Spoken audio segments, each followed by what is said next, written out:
Ang magagawa po namin ng IMICO is mapapangako po namin ang we'll give you an advice that is accurate, honest, and also yung na according sa current migration law. Pasensya na po kayo, hindi po ako nagbibigay ng visa. At clear na clear po ako yan sa client ko. I only assist you with the processing and hopefully it will get an approval.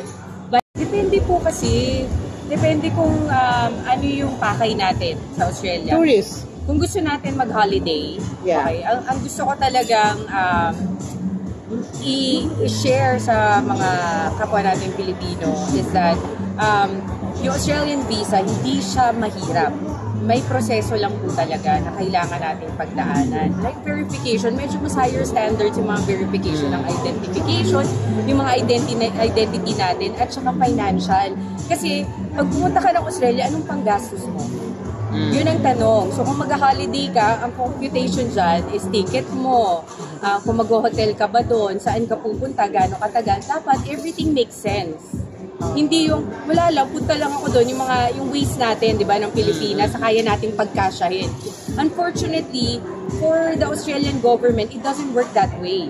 Ayaw nila ng bahala na. Gusto nila, maraming nakalaan na parang, okay, I'm gonna go to Australia, meron akong, let's say, 300,000 to 500,000. In the bank? Ganon, oo.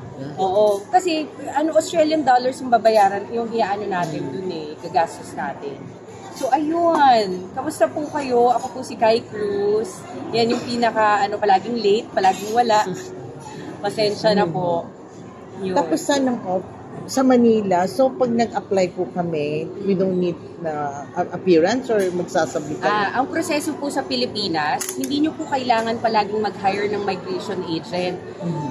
Ini-encourage ko po, kung kaya nyo gawin yung visa nyo, gawin nyo na. Kasi pwede naman siyang on your own, online. Okay. So visit IMI account na website ng Department of Home Affairs.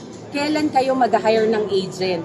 Kung complicated ang case nyo or nakaranas na kayo ng refusal. But for now, wag na muna kayong mag-hire ng agent kasi it costs a bit of money to hire an agent.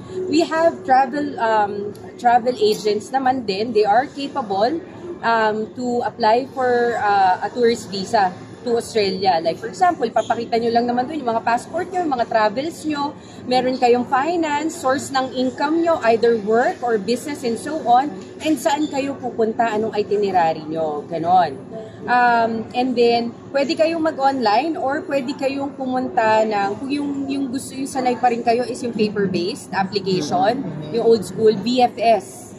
So, VFS yung pinupuntahan dito sa Makati. Pero otherwise, you can do it online, pay online. So, yun. I met so many Filipinos, iba-ibang lugar, Pilipinas, Dubai, sa Australia mismo. Ano ba talaga ang pinaka-advice ko?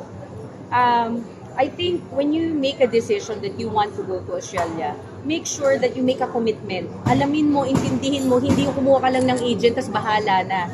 Dahil ang Australia, it needs a lot of preparation. Minimum 3 months. Kaya. Possible. Okay? Hindi siya end of the world, pero hindi siya shortcut. So if you choose Australia, it's a major commitment. Ibibigay mo talaga ang puso mo kasi talagang ang opportunity naman ay pak na pak din. Hindi siya pwedeng parang ano yung madali, ano yung easy kasi makakapunta ka nga doon, pero what's next for you? Diba? So it needs to have a careful planning financially.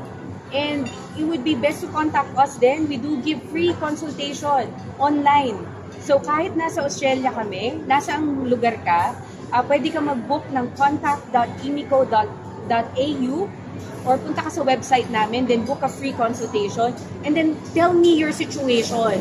And kung gusto mo talaga na, Miss Carl, gusto ko talagang mag-Australia, ano bang gagawin ko? Ano yung mga ways? Okay? Be patient and make sure that you avoid shortcuts. Yun. Let's talk about, anong gusto niyo? Students. Okay, kasi maraming gustong mag-aral sa Australia pero hindi naiintindihan kung paano. Yung course, andyan lahat ng course. Yung financial requirement, ang tinatawag natin mga Pilipino ay show money. Hindi po siya show money kasi gagastusin niyo siya doon. Yes. Okay? So, una yung course mo. Ang minimum ng course ng Australia, let's say, sa cheapest course ay $6,000 for the whole year. Pwede mong bayaran ng 4 times. In 4 chunks. Okay? Tapos, pwede siyang as high as, kung gusto mo mag-university, pwedeng 30,000 a year. Okay, so kung show money lang ang pinakita mo, anong panggastos mo doon? Pagdating mo doon, malungkot ka, magbi-video ka na, ang lungkot pala dito sa Australia, ang dami kong babayaran, depressed, ganon. Diba? So I want you guys to prepare. Naaalamin nyo kung anong pinupuntahan nyo. Yes, may work. Pwede kang mag-work pag student ka, pero only 24 hours. So you gotta compute. Okay, anong trabaho ang hahanapin ko? Ito na, nagtrabaho ka. May nag-alok sa'yo. Tinanggap mo $10.